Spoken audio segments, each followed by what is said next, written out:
Já, við erum óumdeilt núna komin á hérna svokölluðu fordæmalausu tíma því það hefur ekki gerst áður að fyrirtækjaeigendur hafi tekið ákvörðun að senda 20.000 manns heim í verkbanni. Eða það Magnús Norðdahl, lögfræðingur að því? Ég ætla ekki að spyrja mig, þó ég sé nú búin að vera lengi í þessu, þá til nú ekki að spyrja mig alla söguna. En þetta svona, hvað ég var að segja, þetta óvenjulega stór aðgerð. Já. Og stærri heldur en menn sjá í sögunni svo langt sem að augað eigir og elstu menn muna. Já, ekki segja það. Já.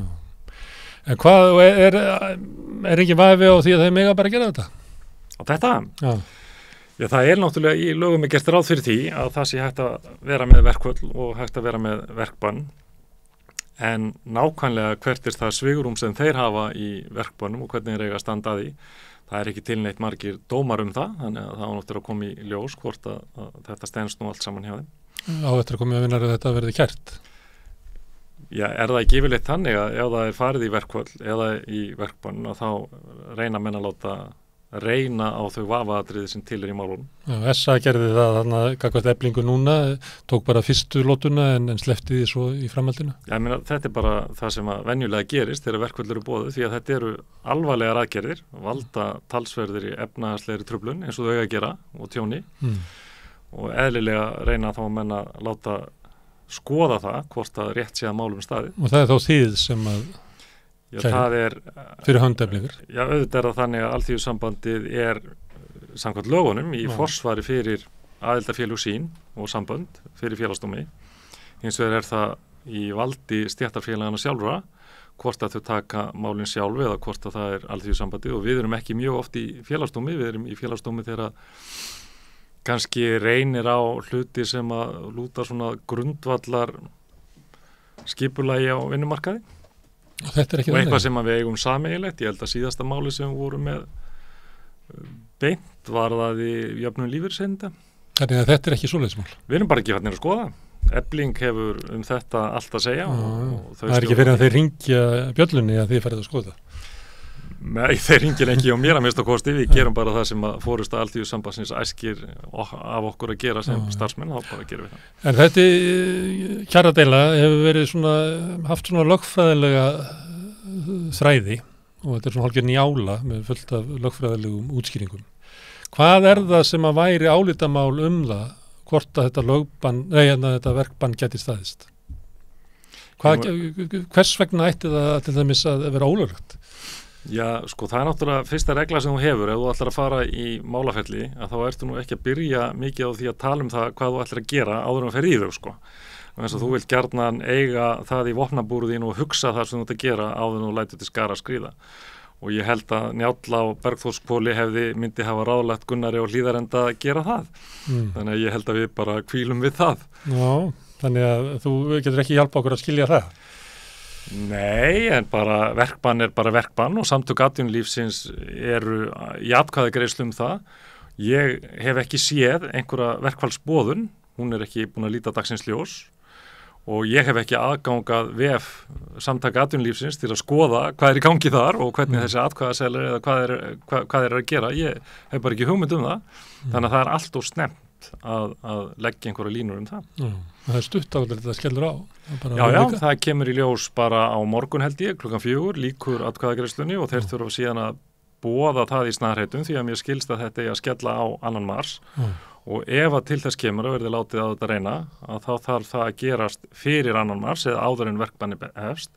Þannig að það gerist mjög hratt. Það þarf ekki að boða þetta með ykkur fyrirvara, þannig að þið sjáuð boðunina? Jú, það alltaf bara sami boðunarfrestur hjá þeim og hjá okkur, það bara vika og tilkynning til sáttasemjara og þá bara sjáum við hvað í þeirri boðun verður. Já. En þetta gerist hratt vegna þess að félagsdómur þarf að kveða upp sína úrskurði eða sína dóma áður heldur en að vinnustöðvun hefst, hvort sem það verkbann eða verkfall og þá sérstök flýti meðferð í félagsdómi fyrir þetta. Annað mál sem í gangi, það hvort að sáttasemjari muni áfrýja úrskurði Landsréttar. Já. Veistu það áhugavert? Nei, mér finnst dómur Landsréttar mjög áhugaverður því að... Góður? Já, ég held að Ég hlustaði síðast á forsætisráðherra að vera að leggja út á honum í fréttunum í kvöld og líka félagsmálaráðherra og ég held að þau hafi lesið einhvern annan dóm heldur en ég las. Ef þau hafa lesið hann? Já, auðvitað hafa þau lesið hann. En dóminn virðast þau skilja og margir aðrir þannig að það sé eitthvað að vinnulöggjöfinni. Það bara þvæla, sko. Landsréttur var ekkit að fjalla vinnulöggjöfuna. Landsréttur komst að þeirri niðurstöðu að heimildir aðfaralaga væru ekki nógu skýrar til þess að ríkissáttasemjari gæti fengið aðgang að kjörskrá Eflingar. Vandamálið sem sagt ekki vinnulöggjöfarinnar heldur aðfaralagana. Þannig að ef þau vilja laga eða vinnulöggjöfina veit honum þá rétt til þess að fara aðfaralögin, eða hvað? Já, bara aðfaralögin, bara skýra þau bara og ef að hægt að skýra þau þá bara gera menn það er ekkert að vinnulöggjöfinni. En getur sáttasemjari fengið félagsgrann með öðrum hætti? En að vera eftir þessum aðfaralögum? Nú að byrja með að fara að hjálpa ríkissáttasemjara í þessari deilu. Ég ekki alveg sem að ég vilji fara þangað. En þú veist, þarna tekin ákvörðun það að það verði rafræn atkvæðagreiðsla og afhent rafræn kjörskrá og eitthvað svona. Það fullt af lögfræðilegum álitaefnum í þessari framkvæmd á þessari miðlunartillögu. Meðal annars þessari atkvæðagreiðslu hægt að framkvæma hana með einhverjum öðrum hætti. Líklega, ég veit ekki. En það sem að ráðherrarnir að segja að það þurfi að laga vinnulöggjöfina og í því felst líka svona eins og pólitísk afstaða að við verðum að hafa ríkissáttasemjara sem hafi meira völd, meira vald til þess að stöðva verkföll, til þess að koma miðlunartillögunni á og stoppa verkföll. Heldur að þau sé ekki frekar að tala pólitík heldur lögfræði? Að þeim finnist bara að það eigi að vera miðstýrt ríkisvald sem að geti stoppa alltaf deilur, svo við setjum ekki uppi með svona eflingadeilu. Við sittum náttúrulega við rauðaborðið sem tákn hins miðstýrða stjórnskipulags, ef við ekki segja það, en ég veit ekki hvort að það rétt eða rátt. Frelsið. En ég held, mín persónlega skoðun svo, að það sé að teiknast upp einhver svona pólitísk mynd og að þessi leikaraskapur í kringum þessa umræðu núna vinnulöggjöfina, jafnvel þetta stóra verkbann, að þessu sé ætlað að reyna að mála upp einhver þá mynd að það sé eitthvað að vinnulöggjöfinni og að það þurfa að breyta henni eða að það myndist fjarvistarsönnun fyrir ráðherra í ríkisstjórninni til að fara inn í þessa deilu með einhvers konar lagasetningu. Alveg sama. Á hverju segir þetta? Er það af því að þú ert að beta saman kostnaðin við verkvöllin og svo verkbannið annars vegar og svo að ganga að kröfum Eflingar eftir að meta það þannig? Nei, ég er bara að meta stærðin í aðgerðinni. Nei, það er bara að liggja fyrir áratuga dómaframkvæmd og alþjóðlega það hvernig fer með verkfallsréttin og stjórnvöld hafa mjög þröngar heimildir til að skipta sér af verkföllum. Og það er vegna þess að menn urðu nú ásáttur það strax eftir fyrri heimsstyrjöld 1919 og í uppgangi kommunismans að það væri nú kannski skynsamlegt að vera með löggjöf á vinnumarkaðinum sem myndi með einhverjum hætti skipuleggja verkfallsvopnið en á sama tíma var það líka undirstrika strax að því að þetta var búið til Alþjóða vinnumálastofnunin og grundvallar samþyktur réttindi verkalýðshreyfingarinnar verður til í versölum eftir fyrir heimsstyrjöld og þar var hugsunin þessi að þetta væri mikið vald og mikið ofbeldi sem færi fram en þetta skipuleggja með einhverjum hætti og gefa því einhvers konar rými því að ella myndi öll Evrópa og heimurinn rísa upp og við hefðum þróast yfir í hinn viltasta draum Vladimir Iljich Lenin og hefðum orðið ráðstjórnaríki heimsins sem betur fer var það nú ekki þannig að verkfallsvopni var einhvern veginn tamið og þá hefur því alltaf fylgt að stjórnvöld eiga ekki að fara inn í verkfallsdeilur nema að það sé ógnað brýnum almannahagsmunum og síðast þegar við þurftum að kæra íslensk stjórnvöld til Alþjóða vinnumálastofnunarinnar þá var það út af lagasetningu á verkföll sjómanna og þar voru rök alþingis þau að efnahagsleg áhrif af sjómannadeilunni væri svo mikil og við vitum jú að útvegurinn mikilvægur á Íslandi þá voru efnahagslegu áhrifin svo mikil á íslenska þjóðarbúið að það réttlætti lagasetningu. Þetta var kært til Alþjóða vinnumálastofnunarinnar og Ísland var snuprað og sagt og var boðinn þá í þessari niðurstöðu nokkur ár síðan alveg ógleymanlegt að vera stattur þegar þessi umfjöllun átti sér stað fyrir framan 187 aðildarríki Sameinuðu þjóðanna á þingi Alþjóða vinnumálastofnunarinnar þegar Íslandi var boðin aðstoð eins og þróunaríki það að þróa sína vinnulöggjöf vegna þess að þú ferð ekki inn í verkföll þó svo að það sé yfirvofandi einhvers konar efnahagsleg tjón og hvert tjónið núna? Fyrir sjálftjón ég meina það loka einhver hótel og það þetta slæmt og ég hef fullan skilning á því að atvinnurekendum finnst vont að missa tekjur og ég bara fullan skilning á því þá verður efnahagslegt tjón ég meina það tilgangur verkfalla til að þvinga fram einhvers konar niðurstöðu en ógnar þetta almannaheill? Nei hefur þetta mjög víðtæk efnahagslega áhrif þetta verkfall eins og það í gangi núna?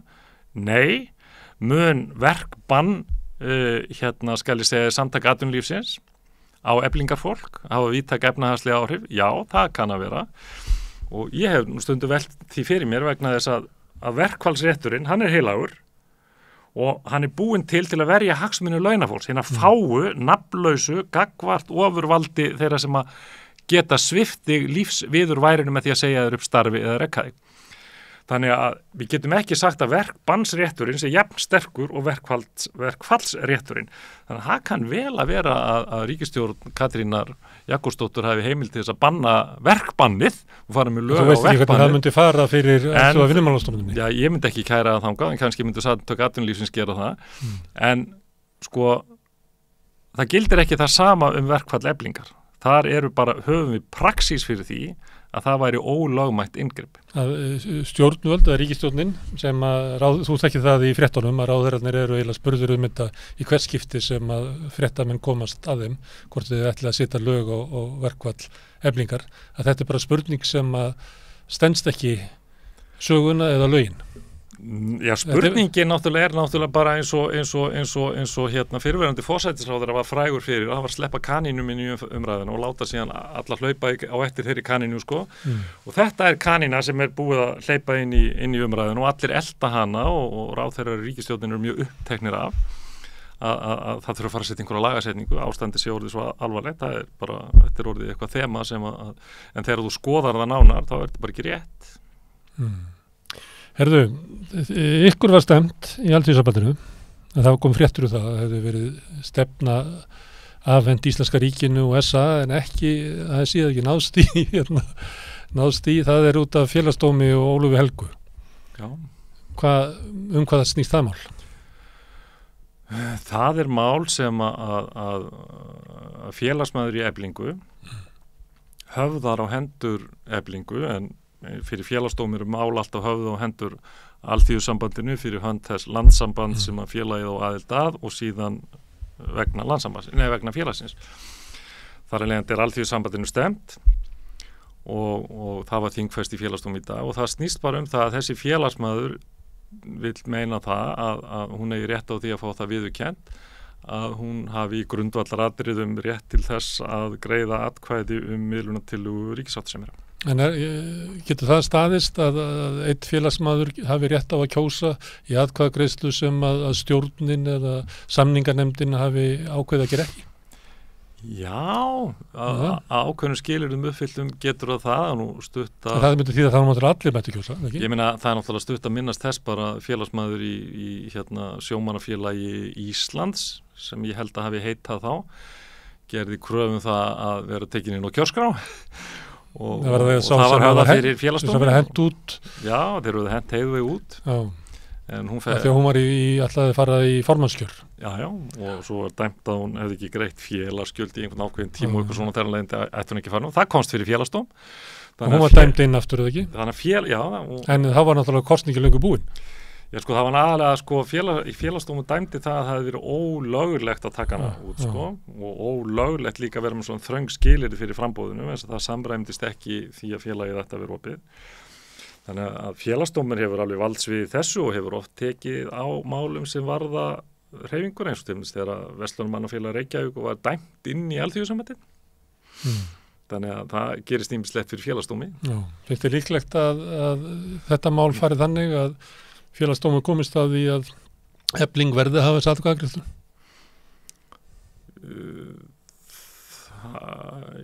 Það er erfitt að vera með eitthvað svoleiðis vegna þess að ég var nú bara að fá stefnuna í hendurnar í dag og er ekki búin að mynda mér alveg skoðun á því en svona fyrstu viðbröð þá finnst mér það frekar ólíklegt en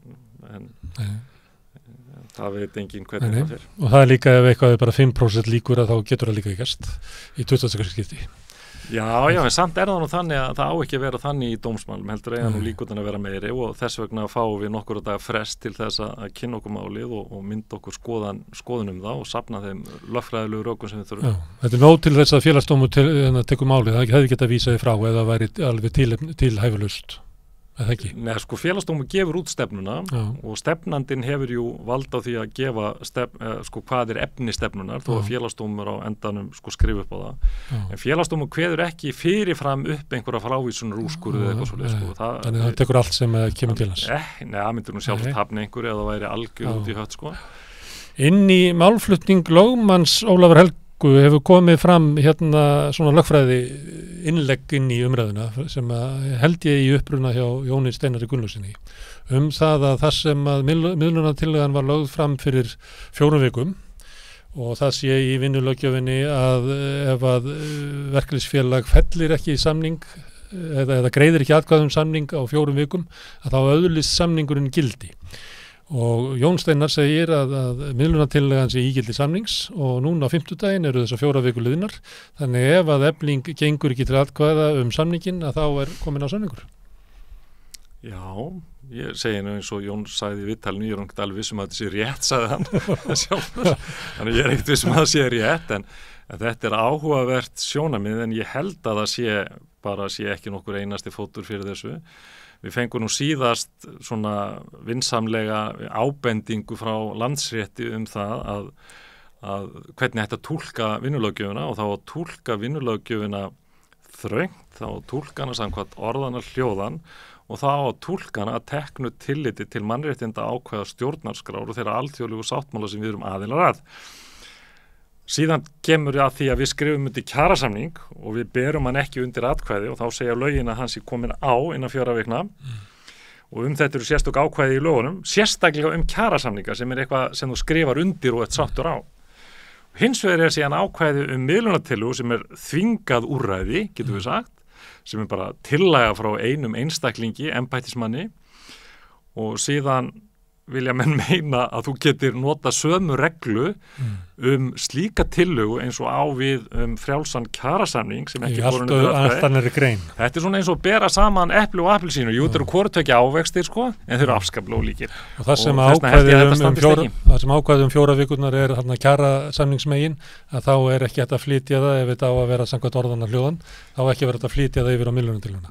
Ég held að þetta sé orðað þannig í einhverju sem ég las að þetta væri innri samræmis skýring á lögum 1938 en slík skýring er bara ekki í samræmi við það sem að Félagsdómur sjálfur hefur margoft sagt það hvernig að túlka lögin frá 38 og sem að Landsréttur gerði núna síðast bara í málsgrein númer 112 í niðurlagi síns úrskurðar þar sem hann kemur þessari penu athugasemd til skila til þeirra sem að þurfa að lesa dóminn.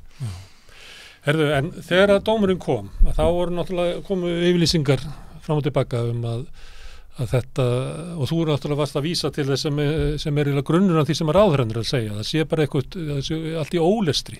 Þetta sé bara kanína sem þeir eru elda. Já, og hver sleppir þessari kanínu? Hver sleppir þessari kanínu? Já. Ég er nú ekki mikið gefið fyrir samsæriskenningar, ég held að sé ekkert samsæri í þessu, en þetta er auðvitað svolítið fyndið samt að horfa á þetta, vegna þess að það leit ljóssins lagafrumvarp frá Óla Birni Kárasyni fyrir jólin breytingar á vinnulöggjöfinni og þar á meðal voru nokkur ákvæðir sem að hafa býsna mikil áhrif og þá byrjaði umræðin það hversu brýnt það að breyta vinnulöggjöfinni og hún gengi allt og langt og félögin hefðu miklar heimildir og verkföll illu tjónum og allt þetta. Mjög fjandsamlegt lagafrumvarp gagnvart verkalýðshreyfingunni, verður að segja alveg eins og er Síðan stoppa nú vinstri grænir það en leikurinn heldur áfram og núna er verið að byggja upp einhvers konar leikrit í kringu það að þessi deila sér svo alvarlega að það þurfa að grípa inn í vinnulöggjöfina.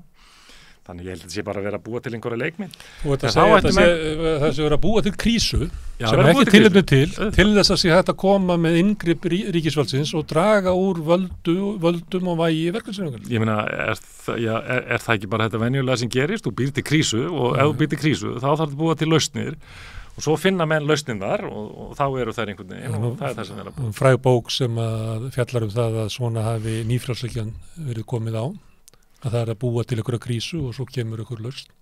Að það sé aldrei hægt að koma á, til dæmis frumvarpinu hans Óla, það var aldrei hægt að koma því á nema að það væri eitthvað krísuástand í samfélaginu, að almenningur myndi aldrei fallast á þetta. Þess vegna þurfum við að búa til krísu til að ná frumvarpinu í gegn. Já, það frumvarp verður náttúrulega aldrei að lögum, sko, því það er svona ákveðin tilraunastarfsemi vegna þess að sko, þá verður bara að horfa aftur í tíman og skoða hvernig vinnulöggjöfin verður til. Það verður til hana sátt. Og ef að ríkisvaldið ætlar einhliða að rjúfa þá sátt, það gengur bara ekki upp. Það framkallar átök í samfélaginu. Þau átök valda miklum skaða, efnahagslegum og pólitískum skaða. Það getur ekki kommuníska byltingu, svo vísum í á hverju reglur voru settar upp alveg. Já, sko, ég ætla ekki að ákveða það hvort það væri kommunístisk bylting, vegna þess að uppskeran úr því varð annars vegar, sko, einræðis og ofbeldis ríki Jósef Stalins og hins vegar Adolfs Hitlers og Mussolinis, þannig að óþverinn var nú jafn slæmur beggja megin, sko. En þeim óróa fylgir bara slíkt. Þetta vilja menn forðast, þess vegna þurfum við að vera þríhliða og ræða saman það hvernig við viljum skipuleggja þetta og það var gert 1938 undir leiðsögn Alþýðuflokksins að sjálfsögðu og síðan var þetta gert 1996 og þá bara viðurkenni Páll Pétursson það að ákveðnir hlutar í þessu frumvarpi sem þá var til staðar, hann sagði ég fer ekki fram með þetta gegn eindregnum mótmælum verkalýðshreyfingarinnar, þá bara ger ég það ekki. Þetta kemur raunar fram í þingræð og var notað í Landsrétti, en þetta er bara alveg hárrétt. Þetta gera menn ekki. En þar raunar var farið gegn Alþýðusambandinu og félagi Ástráður Haraldsson skrifaði lærðar greinar fyrir formannafundi og fundi Alþýðusambandsins það hvað væri að þeirri löggjöf, meðal annars þessar atkvæðagreiðslur miðlunartillöguna sem eru verulega alvarlegt inngrip sem við höfum aldrei verið sátt við. En þetta samkomulag sem að þurfa að vera sem umgjörð utanum vinnudeilur og það er líka í úrskurði Landsréttar þarna vísa til umræðu 1978 þar sem að hafi verið hugmyndur að hafa þetta með einhverju lagi og svo hafi verið dregið tilbaka og þessi eitthvað merking í því að það sé ekki hægt að setja þessa reglur nema í sátt verkalýðshreyfingarinnar og samtaka fyrirtækjaeigenda. En tilraun er þetta rétt túlkun á Landsrétti að hann er íti undir það að það sé til dæmis ekki í lögunum gert ráð fyrir því að miðlunartillaga sé lögð fram í algjöri andstöðu við verkalýðshreyfingar. Já, því er nú haldið fram af sumum að þegar ég hef sett þessa skoðun mína fram að ég sé að fara með ósannindi, ég man nú ekki hvernig það var orðað í einhverju viðtali í mókarum, að þetta væru ósannindi en sko ef að þú ferð fram með eitthvað svona í mikilli andstöðu við verkalýðshreyfinguna þegar það var vitað 1996 að við vorum algjörlega þversum gagnvart því ákvæði í breytingunum þá að þú þyrftir 25% mótatkvæði til að fella tillögu ríkissáttasemjara sem er verulegt ofbeldi og inngrip í frjálsa starfsemi stéttarfélaga. Síðan þá bara var það, hvað ég var að segja, óorðaður skilningur að ríkissáttasemjari fer ekki fram með þetta nema sé búin að dekka nokkurn veginn báða aðilana þannig að öllum sé ljóst að það sé ekkert annað að gera heldur en þetta og það sé ekki farið gegn því. Þess vegna hefur tekist að framkvæma þessar miðlunartillögur hingað til, sko. Þannig að Aðalsteinn raunverulega fer gegn hefðinni og reynir að koma með tillögu sem er þvert á vilja annars. Já, sko, þvert á vilja eða ekki, ég meina það er bara komið með einhverja niðurstöðu og hún er bara lögð fyrir og það hefur verið mín skoðun og ég fer ekki ofan af því og menn geta sagt að ég sé að ljúga því eða ekki. Þetta er hefðarbrot og þegar að ríkissáttasemjari fer með þessum hætti líka inn sko á þeim tíma þegar verið að greiða atkvæði hvort eigi að fara í verkfall. Það ekki einu sinni komin vinnustöðun. Það ekki einu sinni búið að fá að reyna á það hvort hægt sé að þvinga fram niðurstöðu, þá kemur ríkissáttasemjari með tillögu. Og ef að honum væri heimilt það, þá það mín persónulega og lögfræðilega skoðun að úr því að heimildir Alþingis eru mjög takmarkaðar til að grípa inn í verkfall, þá geti fjandakornið embættismaður ríkisins ekki haft rýmri heimildir heldur en Alþingi. Þannig að það þurfi að uppfylla einhver skilyrði. En á móti hafa menn sagt, já, þetta bara að vera mat ríkissáttasemjara, allt sé komið í hnút og það þetta stendur í lögunum að hann þurfa að meta það. Margir sem hafa stíðið fram og margir að bara þínum fyrirverandi kollegum í hreyfingunni og baráttunni. Bara hatt minn ofan fyrir þeim öllum og allra þeirra sjónarmiðum, en þá segi ég á móti, tími frekakallsins liðinn sko. Sá tími þegar embættismenn ríkisins gátu bara gert það sem þeir vildu og allt var bara samkvæmt þeirra persónulega mati. Þeir gátu óáreittir beitt einhvers konar opinberu valdi á þess að nokkur maður gagnrýndi það, þá það bara ekki reyndin í dag. Og þeir eru undir miklu nákvæmari tilsjón frá almenningi, frá stjórnsýslulögum, frá bara almennum réttarreglum og gamli frekikallinn, hann kemst ekki upp með allt sem hann gerði í gamla daga. Embættismenn gera það ekki lengur. Og síðan eru alls konar tröllasögur í gangi líka. Það að ríkissáttasemjari geti komið lögregluna og sótt menn og eitthvað svona og þetta eru bara fyndnar sögur og gamansamar. En þú finnur þeim einhver stóð í lögum, þú veist að svo sé og auðvitað var það þannig og ég hef verið í því að ríkissáttasemjari hefur læst húsnæðinu í gamla daga og haldið mönnum í húsi og svona. Það er meðal að leta þeir yfir sig ganga, en það er ekkert í lögun sem segir það að þú getur látið ríkissáttasemjari getur látið handtaka menn sko. Já, en þó þú hafnir þessu, að þá svona ákveðin undiralda frá Óla og frá ríkisstjórninni og ráðherrarnir eru að tjásu þetta og þeir eru spurðir að þessu, eins og það sé knýjandi þörf og það er verið að magna upp krísuna til þess að réttlæta það að fela ríkissáttasemjara meiri völd. Sko það er náttúrulega tvennt í þessu. Ég hef þetta bara verða að segja það eins og að ég hlýt að varðveita trú mína á skynsemi þeirra margra sem á Alþingi sitja og þar og meðal margra sem sitja í ríkisstjórninni. Og sjálfstæðisflokkurinn, hvaða skoðun sem menn hafa á honum og hans sögu, þá að minnstu kosti var hann þannig að hann hafði skilning á þessu. Hann hafði skilning á átökunum á vinnumarkaði, hann hafði skilning á nauðsyn þess að það er því samið hlutina. Hann hafði líka nauðsynlega skilning á því að það væru til verkamannabústaðir. Eitthvað af þessu hverfur hins vegar úr sögunni. Þannig ég hef ennþá trú á því. En þú sérð ákveðna stefnubreitingu sem til dæmis á SA sem nú sterkt afl í samfélaginu. Það bara má merkja ákveðna afstöðu gegn þessari hefð sem að þú ert að vísa til að hafi verið, bæði í hvernig þeir töluðu miðlunartillöguna og svo núna með þessu verkbanni. Já, ég held að breyti hins vegar engu það að enda dags þá bara koma samtök atvinnulífsins og verkalýðsfélögin að borðinu til að semja sína samninga eins og þau hafa gert áratugi saman. En hafa við líka í huga þegar menn segja sko, og það var það sem að það var nú gefin út einhver skýrsla í fyrir breytingar á vinnulöggjöfinni og var nú rætt í ríkisstjórninni og þar sem við fengum svona pínulitla áheyrn það. Þar sem þessu var haldið fram líka, án þess að væri komin einhver krísa. Og það var að vera að bera okkur saman við Norðurlöndin. Hvað var það meðal hans heimildi ríkissáttasemjara og fleira í þeim dúr. Þá væri nú bara áhugavert að kíkja á hvaða árangur þetta mótil okkar vinnumarkaðsmódel hefur. Og ef þú skoðar þróun kaupmáttar áratugi aftur í tíman, þá sést það að við höfum hægt og rólega aukið kaupmátt launa í gegnum tíðina. Þegar að við hefur verið mikill uppgangur í samfélaginu, þá hefur Alþýðusambandið á síðustu áratugum einbeitt sér að hækkun lágmarkslauna, menn það er yfirleitt ekki þau lög sem eru greitt, þetta er yfirleitt borga meira. Þannig að við höfum hækkað lágmarkslaun, þannig að hlutur þeirra hefur sífellt farið vaxandi. Og það er svo mikið að sömu finnst of, það sé orðin of lítill munur á lágmarkslaunum og síðan mentu þeirra sem eru með doktorspróf í einhverju og eru að vinna einhver staðar, þú veist hvernig þessi slagur er. Það er bara afstæða Þannig að okkur hefur bara tekist að varðveita kaupmátt launa á Íslandi, Ef þú berða saman við Bandaríkin, þar sem að kerfið mjög frjálslegt og að byggja og hrunið kaupmáttur lágmarkslauna og ójöfnuður vaxið alveg óheyrilega.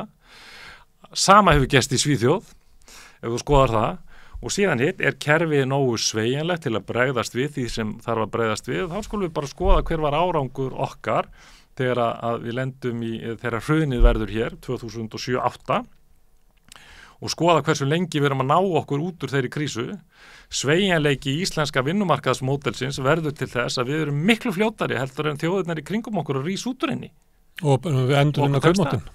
Og við endurheimtum hann og við aukum hann og eigum við þá að segja það og stjórnmálamenn geta þeir virkilega litið í augun á okkur og atvinnurekendum og sagt að kerfið sé bilað vegna þess að það að sýna árangur.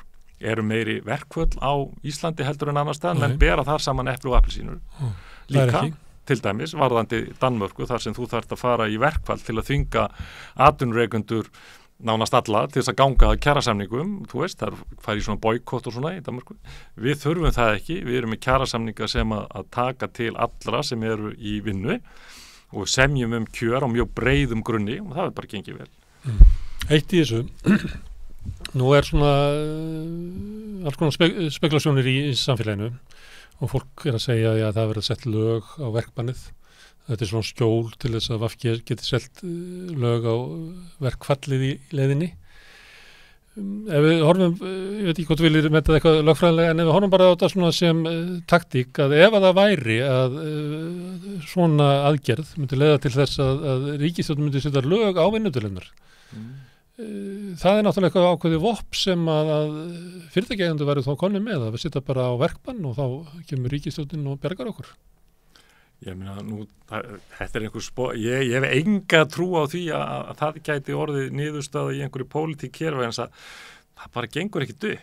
Þannig þú ekki trú á lögum á verkbannið og ekki heldur á verkfallið? Nei, ég held að það gæti komið til þess að það yrði að þvinga fram einhverju niðurstöðu í deilunni vegna þess að við þurfum að fá niðurstöðu. Þannig að það miðluna til að fá ástæðu. Við þurfum að fá niðurstöðu, ég ekki að mæla með því, ég er að byrja því að með reynslu þinni að geta til þess hvað er líklega niðurstöð. Ef það væri sett lög á þetta, ef að til þess kæmi sem ég held að sé ekki heimild til að gera, þá yrði að gera það þannig að það væri ekki sett lög tiltekna niðurstöðu, heldur lög sem að samhliða fælu í sér að það færi gerðardómur í málið og sá gerðardómur væri samkvæmt þeim leiðbeiningu sem Alþjóða vinnumálastofnunin gefur, yrði samsettur af einum fulltrúa frá launafólki, einum frá atvinnurekenda og síðan þeim þriðja sem væri þá skipaður af ríkissáttasemjara eða forsætisráðherra eða hvað það sem oddamaður.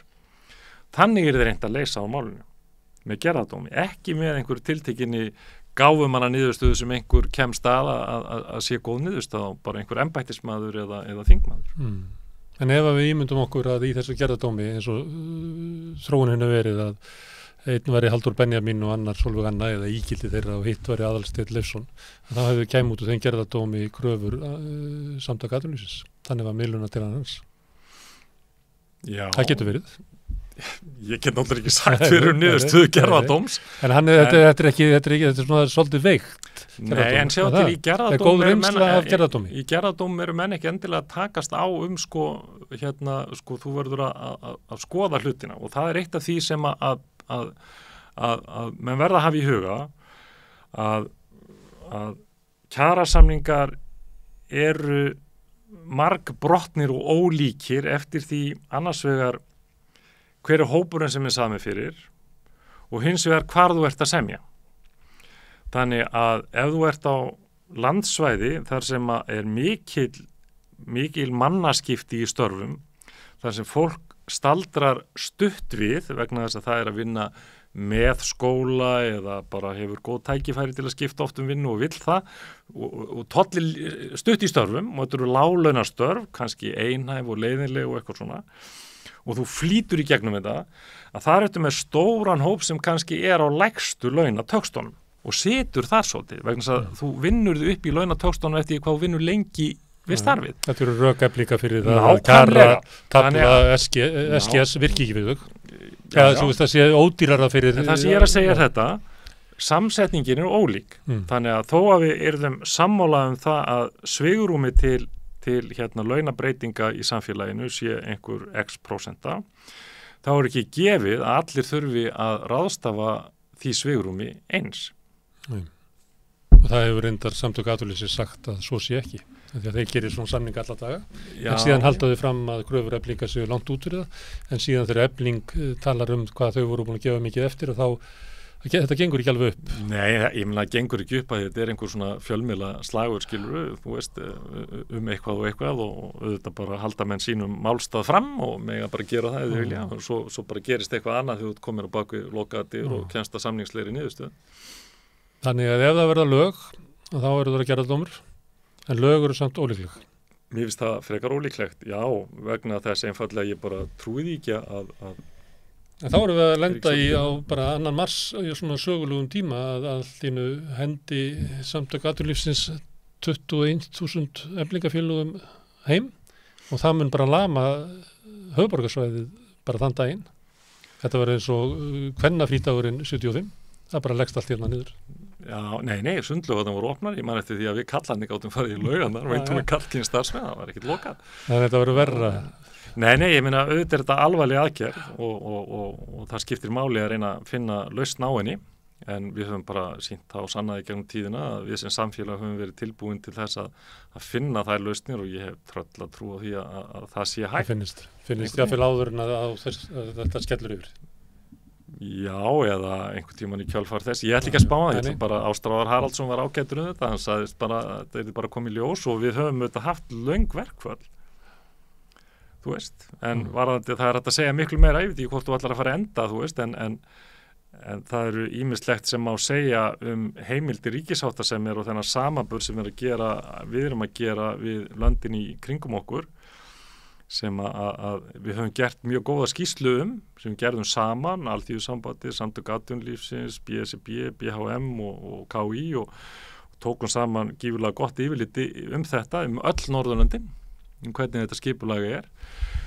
Eitt skipulag hendar einu samfélagi, annað öðru og ef þú ætlar að bera skipulag eins og okkar sem er fyrir 370.000 manna þjóð, þú veist saman við skipulag sem gildir fyrir 6-7 miljóna þjóð í annars konar atvinnulífi með aðrar atvinnugreinar, öðruvísi útflutning og guð má vita hvað, það er ekkert alltaf hægt að bera allt saman, en einhvern veginn römbuðu við á niðurstöðu 1938. Já, hún er bara reynst okkur vel, alveg saman hvernig hún lítur á það, hún er bara reynst vel. Má ég þetta hér? Þú bara, ef þú vill. Herðu, kæra þakkir, þetta var mjög fróðlegt og skemmtilegt, Magnús. Takk að þessum leið. Herðu, nú ætlum við að